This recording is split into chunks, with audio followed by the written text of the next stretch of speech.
ยังบ่ได้เข้าเฮียนติเนาะเข้าแล้วพันไปผัดคือว่าอะไรย่างมันเกิดเพราะว่าเมื่อไปแล้วบัดหมู่ก็ไปคือกันน่ะเพิ่นผัดย่างผัดไปผัดจักเป็นในบ่ค่อยแพ้หมู่นะไปแล้วบัดประมาณนี้เทื่อแม่ผัดไปเฮ็ดเวียกผัดย่างไปส่งมื้อนึงยังเกือบรถเหยียบถ้าว่ารถเก่งน้อยๆว่ามันเบียดกับรถเบียดใหญ่มากนึงนี่เกือบมันทางเจ้าผู้เดียวบ่เนาะอ้าวกันยังน้อยเดียวเพราะว่าอันคันมาน่ะผู้ที่ชนครึ่งกลางเท่าว่าห้องน้ำแช่บุญบ่แล่นกลับคืนผู้นิดน้อยเกือบรถชนพี่น้องเอ้ยเอาฟาดคอฟาดเขียนใบบ่มีหยังหรอกบัดนี้แล้วอย่าแล้ววันให้แล้วก็หัวแตกอันนี้ไปยิบโอ้บ่จะเข็มหั่นอยู่มัน3เข็มผู้บ่เป็นหยังน่ะดื้อบ่ฮะ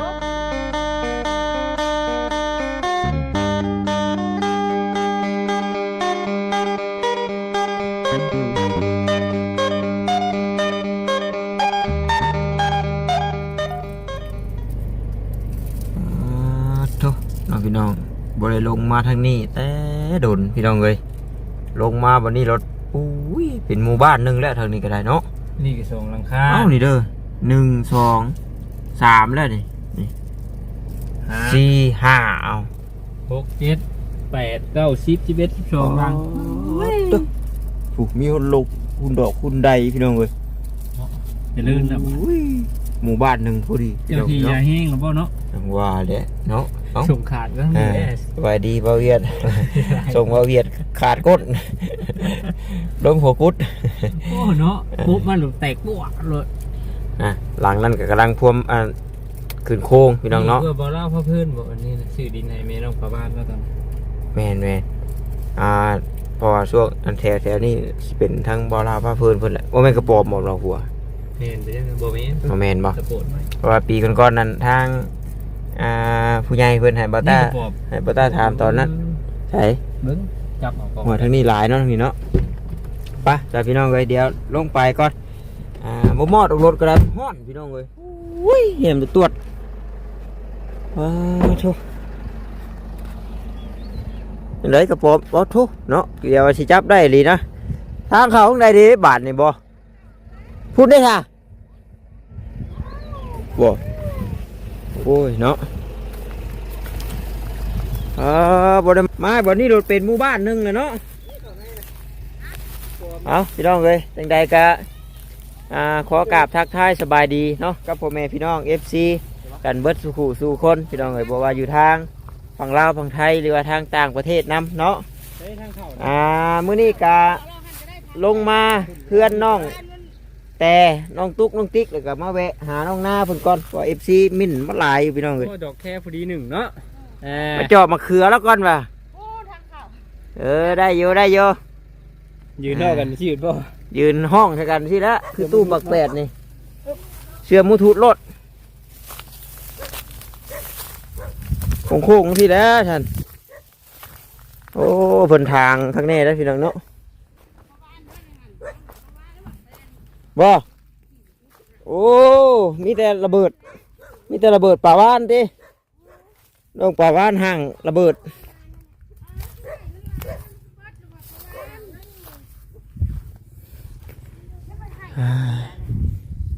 คักเด้อเนาะที่ทางน้องเพิ่นนี่โอ้เนาะสบายดีเด้อโดย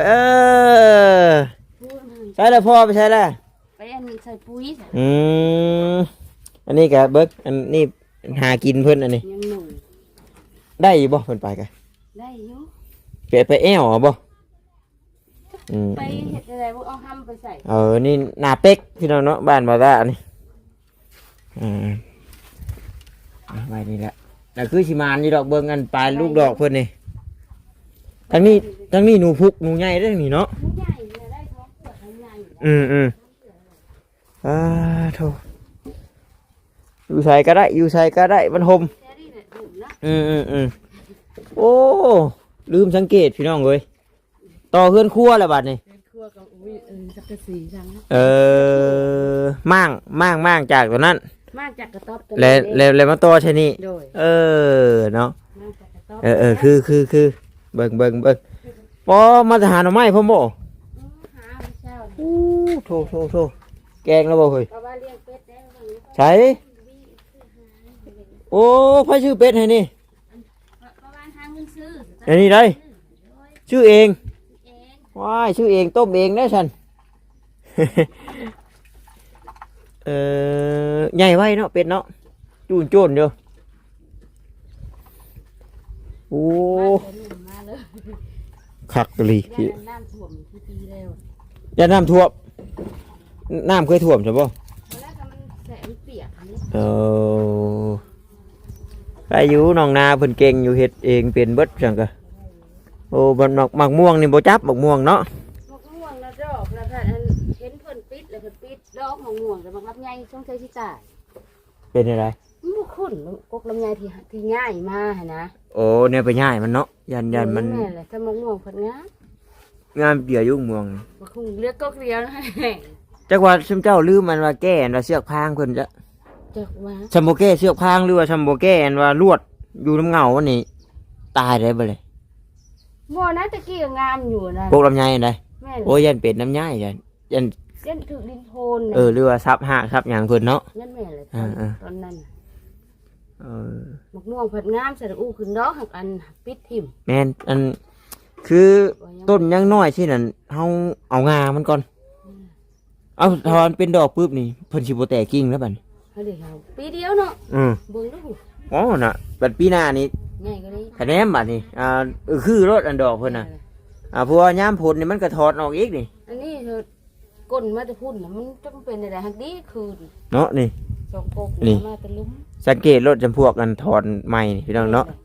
นี่ ยังดีได้ยังคืน เออ เนาะ คากอยู่จังไดบาดนี้เพื่อนไผเป็นเพื่อนไผบาดบ่นี้คือว่าเต็มอยู่บาดนี่ ก็นั่นก็ลายเยอะก่อน หลายอยู่บ่ เขาต้องมาต่อมาอยู่ อันนี้แบบอันนี้เพิ่นก็ได้รับการช่วยเหลือเบิดบ่หรือว่าได้หรือว่าแบบเพื่อนแบบ อันนั้น ชาวบ้านเพิ่นออกมาเองบ่ ชาวบ้านกัน อืมอืมอืม ซื้อ อืมอืมอืม นี่ก็ซื้อ อืมอืม ตอนนี้ก็วางนี่ราคา เออบ่ มันก็ซื้อ บ่ได้มา อัน แต่ นี้ โด ดั น นบ่ได้นี่เวียดดันนี่นะ เป็นอะไร มันบ่ดันให้ แข็งบ่ เพื่อนเตาวิทย์เนี่ย เจ้าจะซื้อแล้วเหรอ บ่ เอาใช้ เขาของเขาซื้อ เพิ่นชื่ออะไรซ้ำๆกันครับที่เขาถามตอนนั้นบ่เอาเนาะว่าเพิ่นให้บ่าวตาถามตอนนั้นแล้วเพิ่นก็เงียบไปเลยเดี๋ยวมันก็สมอยแจ๊บ ว่าซีนไว้ปลูกบักสลีไว้บ่ปลูก อืม เขือยาน้ำ เอามันมาปลูกก็มาปลูก นี่ปลูกบ้านนั่นดินเขา ไปเช่าเอาเนาะเป็นยังไงเอ่ยผมคือเป็นดอนอยู่บัด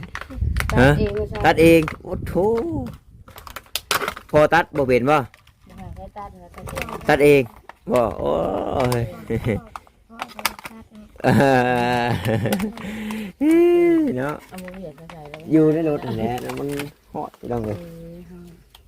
เออ โถช่วงนี้มีผู้ใดมาหาอยู่ป่ะอดจะไม่ได้กินขนมไม่ได้กินนม วันอยู่คนเดียว มีอยู่บ่ในรถนี่เนาะบัดเมื่อก่อนไปเอาคือว่ามีอยู่นะคือว่าเห็นอยู่ก่อนมันนี่แต่ว่าต้องมีแนวแรกได้เลยต้มเป็ดสุกินเด้อ ในก้นแล้วแก้วเอาไปกินนี้ บ่หยอกเพิ่นดอกเนาะพี่น้องเนาะไปไหนไปมาหายัง เอาหามะเขือ โอ้มันก็เป็นอยู่บ่เป็นน้ำทันอยู่บ่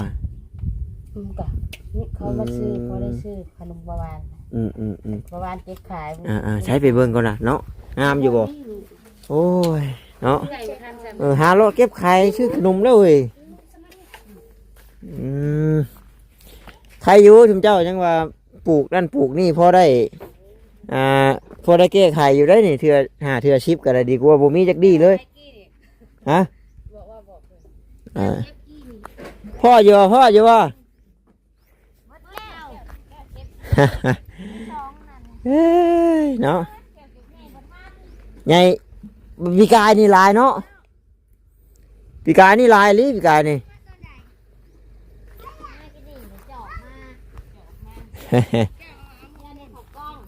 โอ้ยเนาะบัดอันนี้มันยังน้อยบ่นี่ยังน้อยบ่นี่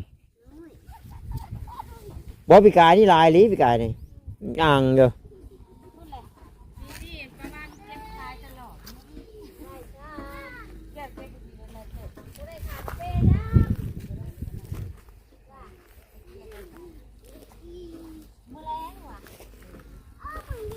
บัดมักพริกเด้มันเป็นอะไรอันคือโบเสริมใช่เออกล้าเบี้ยน้ำบทันมักพริกเนาะมักบงอย่างไรอันคือว่าจะน้ำบกป้าใช่บ่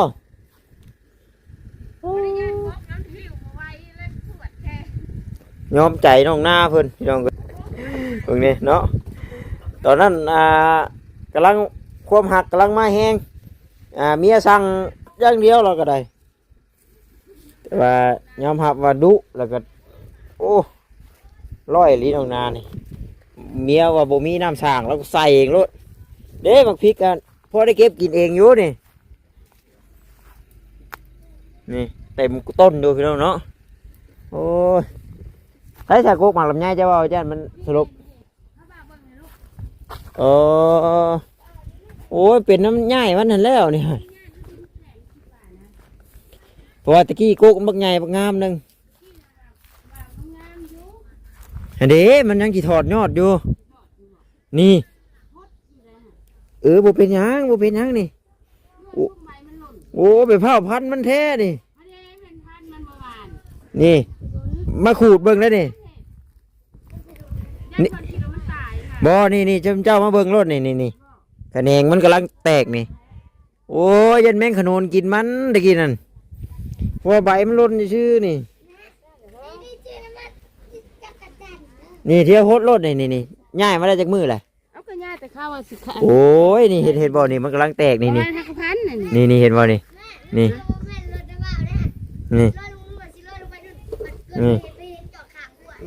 คะแนงมันกำลังแตกเจ้าต้องจันทักใส่ปุ๋ยเลยบ่ตาประมาณจะมาพันมันอีกนั่นแหละนะบ่เผาพันโอ้ยนี่เด็กครับมันมีแนวเจาะมันนี่เห็นบ่นี่มันดวงเจาะจักว่าเนาะแต่เก่าคืองามอยู่เลยดวงเจาะแต่ผลน่ะมันงามแต่ว่ายังอยู่หรอกคอยหดเอาแล้วก็กับกับมันสิเหี่ยวผุยเจ้าพ่อมแหละมันเหี่ยวน้ำเนี่ยยันเห็นนี่ได้กินได้เทื่อละหมากมันฮะมะม่วงนะบ่อันหมากกันนี่มะฮุ่งนี่บ่ให้ได้กินจักเทื่อบ่เป็นจักเทื่อเป็ดจักตัว1 2 3 4 5 6 7 8 9 8ตัวตัวนั้นน่ะบ่เป็นชื่อเป็ดมาเรียกเพิ่นกันเนาะเอาดีบัดน้องหน้าไปเฮ็ดจังได๋ฮะอันงานเพิ่นน่ะเจ้าไปเฮ็ดอันทั่วน้ำเทียงลูกโอ้ยเฮ็ดให้บ่ขี้ไปทางพุ่นบ่ได้มาแต่โดนได้หยังเพิ่มเติมเลยนี่ฮะบ่อยากไปห้องน้ำแล้วน้ำหวานเห็นได้ยินข่าวน้องป่าวานมาลักกันลอยแต่แคมหัวเป็นบ่อยากได้ห้องน้ำก็สร้างพ่อคุดรถแล้วเฮ้ยบ่มีท่อมีบล็อกเนาะโอ้เห็ดห้องน้ำนี่ก็แมนเขาจะได้ซื้อเขาจะได้กินมันบ่พอที่ได้หลายบาทเอาก็คือเบาแหละหาถึกหม่องกะใครแน่บางคนกับพอได้อยู่ได้กินไปมือแล้วพี่น้องเนาะอันใดจันว่าใครอยู่น้องนายังว่าเราเก่งเป็นหาอยู่หากินโน่นนี่นั่นโยพอได้อยู่พอได้กินโยมึงแน่เถื่องมาหากินเพิ่นนี่ก็ได้ไปแอวหนูไปต้อหนูเนาะปลูกมักซรีไว้แบบนานอันนี้ได้ผมช่วงนั้นสิบุคคลได้หดน้ำเดี๋ยวลงมาเลยนะเดี๋ยวหน่อยเพิ่นก็ลงมาเพิ่นสิไปใช้เพิ่นก็ลงมาคือกันนั่นแหละประบานอยู่ดอกจะตับเป็นริมประบานดอกมาหาอยู่โอ้ยชาวมาทางนี้ก็แวะอยู่ว่า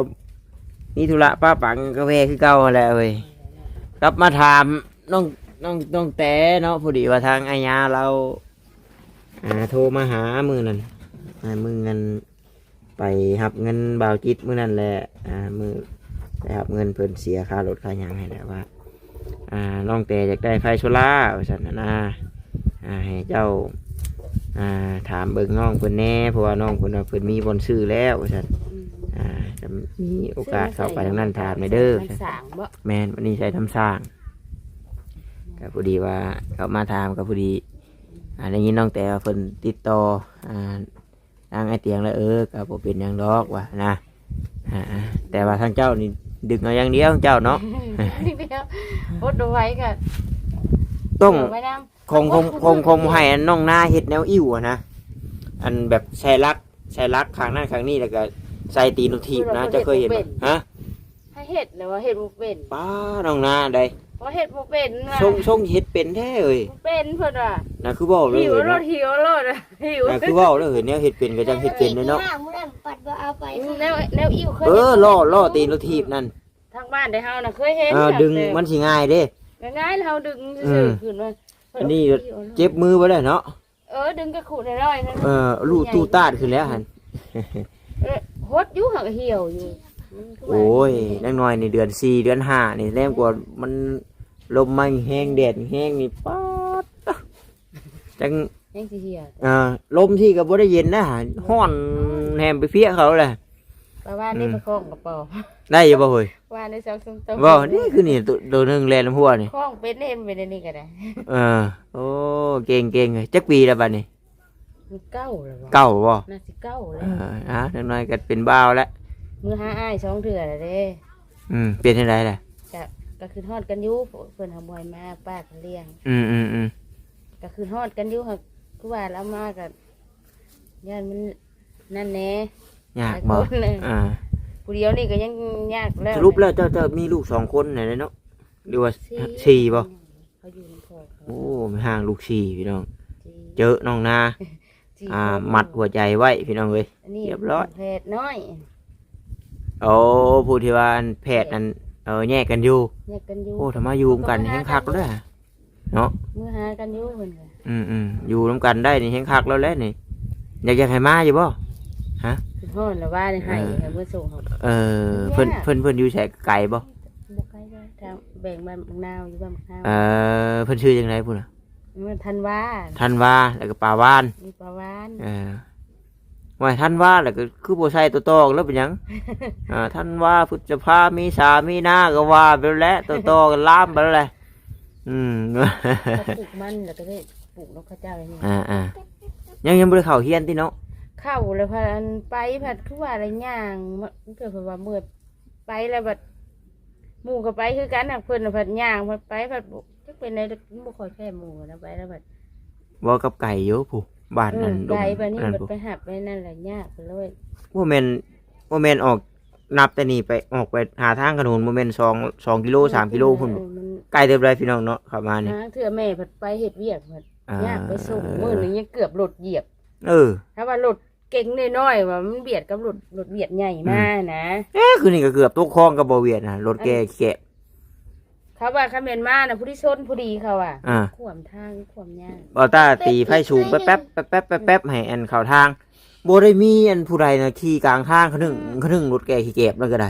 โอ้ยว่ะ เกือบนึงนี่เกือบมัน ทางเจ้าผู้เดียวบ่เนาะอ้าวว่ะ กันเลยยังน้อยเดียวเขาว่าอันคันมานะผู้ที่ชนเข่งกลางเขาว่า เขาห้องน้ำแช่บุญบ่เล่นกลับคืนผู้นิดน้อย เกือบรถชนพี่น้องเอ้ยเอาฟาดคอฟาดเขียนไปบ่มีหยังหรอกบัดนี้ เลยอย่าแล้ววันเพื่อเฮาไป ยากเนาะยากนำผู้ไปรับไปส่งไปแบบมาก เอานั่นล่ะฉัน ก็ไปแล้วก็หัวแตกคันนี้ไปยิบ โอ้บ่จะเข็มหั่น อยู่มัน3เข็มผู้ บ่เป็นหยังน่ะดื้อบ่ฮะ ล้มนี่แหละ ล้มเองนี่ ล้มอยู่ห้องเฮียนนั่นแห โอ้ ละ ไล่ออกฮะ ของคากันโอ้ ไปยิบก็เลยผักซะก่อน กด3เข็มพี่น้องเนาะ เลือดเด้ตอนเที่ยงบางทีเราก็ไปนำหู โอ้เนาะเอาได้เลยเพื่อใหญ่นี่ แป้วเต็มหัวบ่แหละเนาะไปบ่แล้วก็ไปเอาอันนมกับขนมบาไปเนาะมาเนาะแต่ก่อนนี่อายขนาดได้พี่น้องเริ่มใหญ่แล้วโอ้วินหัวได้นั่งลงไปละบาดนี่ทางนี้แหละเพิ่นมาปล่อยว่ามูลเพิ่นนี่เนาะว่าคุดคุมพังได้เฮ้ยถ้าได้ห้องน้ำนะได้เรื่องอยู่นี่แต่แมนอยู่พี่น้องเนาะมันใกล้ดอนใกล้ปลาอยู่แต่ว่าในอนาคตไปมันก็สิเป็นเข่าก็ยากแล้วบัดโอ้กระป๋อมปลาวันนี่เห็นบ่ฮันเอาตาดีบ่เอาเฉียดได้เอาวิชาหากินไปมันเอา จับตัว เอาจับเจ้าจับได้บ่เจ้าจับได้เจ้าก็เอา จับตัวได้ เจ้าบ่ได้แต่จับได้เด้นี่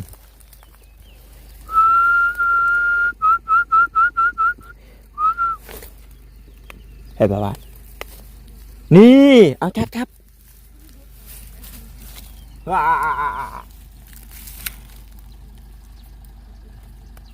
ครับประวานยอมโอ้ยว่าแต่ว่าจับได้เนาะเต้นไปเฮ้ยคือว่ายังอยู่นะขนมนี่น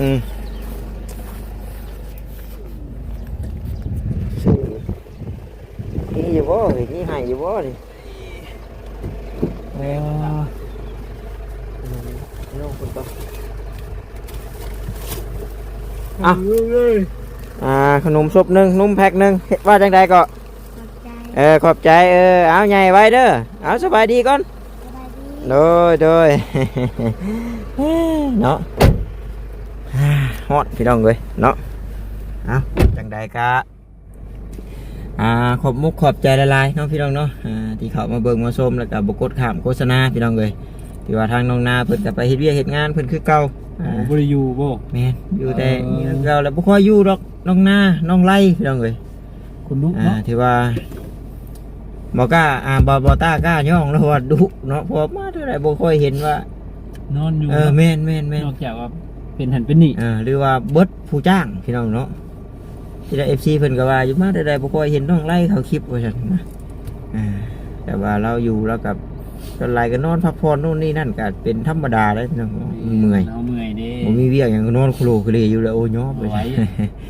โอเคพี่น้องเนาะว่าลายใหญ่ห้างถ้าคลิปนี้ก็ขอกล่าวเข้ามาสบายดีเด้อพี่น้องเด้อบ๊ายบาย สบาย โดย พี่น้องเลย